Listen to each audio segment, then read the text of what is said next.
کو مانو، لیکن ناٹ بیونڈ وہ جو سرکل ہے کتاب و سنت کا، اس سے باہر نہیں.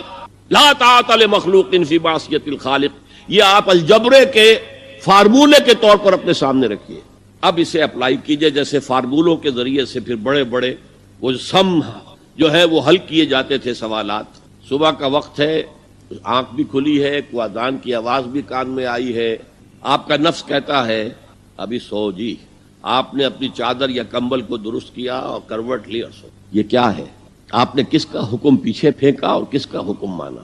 اللہ کے حکم کو پیچھے پھینک دیا، نفس کے حکم کو آگے رکھا. یہ شرک، اس شرک کو جاننے والے بہت کم ہیں. مولانا روم نے خوب کہا تھا، نفس ما ہم کم ترس فرعون نیست لیکن ایراعون نیست. میرا نفس بھی فرعون سے کم نہیں ہے. فرعون نے کہا تھا نا الیس لی ملک مصر وہذہ الانہار تجری من تحتی، کیا اس ملک مصر کی حکومت میری نہیں ہے؟ اور سارا جو یہ آب پاشی کا نظام ہے، انہار کا نظام ہے، وہ میرے کنٹرول میں نہیں ہے؟ جس کا چاہوں موگا کھلا رکھوں، جس کا چاہوں بند کر دوں.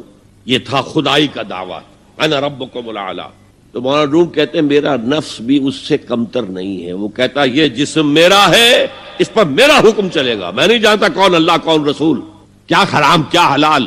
تو فرعون سے کم تو نہیں ہے میرا نفس. لیکن ایراعون اس کی بہت مدد تھی، فوج تھی، لاؤ لشکر تھا، تو اس نے زبان سے بھی کہہ دیا کھل کر انا ربکم الاعلی.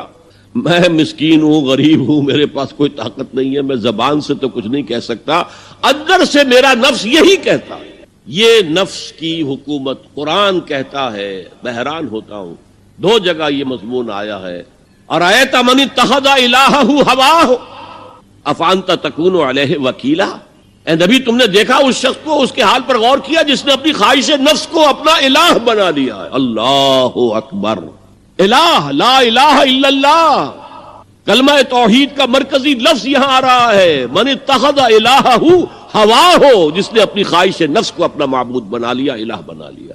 افانت تکون علیہ وکیلا، کیا آپ ایسے شخص کی کوئی ذمہ داری لے سکتے ہیں؟ سود حرام ہوا کرے جی، حرام ورام، ہمارا دھندا جو ہے وہ آگے بڑھ نہیں سکتا. تو اللہ کے حکم کو پیچھے ڈالا، نفس کے تقاضے کو آگے رکھا. کون معبود ہے آپ کا؟ نام عبداللہ رکھیے، نام عبد الرحمن رکھیے، ہے عبد النفس، نفس کے بندے، نفس کے غلام. پوچھا گیا ایو الہجرت افضل یا رسول اللہ، اے اللہ کے رسول بتائیے سب سے اعلیٰ ہجرت کون سی ہے، افضل؟ فرمایا ان تہجر ما کرہ ربک، ہر اس چیز کو چھوڑ دو جو تمہارے رب کو پسند نہیں. آج رات ہی سے آپ ہجرت شروع کر سکتے ہیں. جائزہ لیجئے کیا کیا چیزیں میری زندگی میں خلاف شریعت ہیں جو اللہ کو ناپسند ہے. فیصلہ کیجئے کہ آج کے بعد نہیں ہوگی. ہجرت شروع ہو گئی.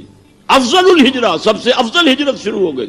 المجاہد من جاہد نفسہ، جہاد تو یہاں سے شروع ہو گیا، اپنے نفس کے خلاف جہاد کرنا.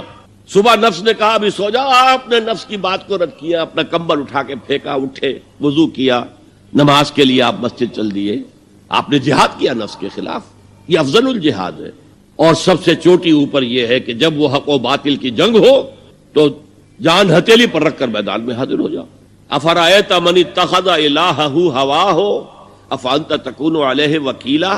کیا تم نے غور کیا اس شخص کی حالت پر جس نے اپنی خواہش نفس کو اپنا معبود بنا لیا، الہ بنا لیا؟ کہہ رہا ہے لا الہ الا اللہ، لا الہ الا اللہ، لیکن الہ تو اس کا لفظ ہے.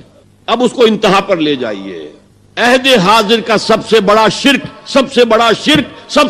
شرک عوامی حاکمیت کا تصور ہے. حاکم اللہ کے سوا کوئی نہیں، ان الحکم الا للہ.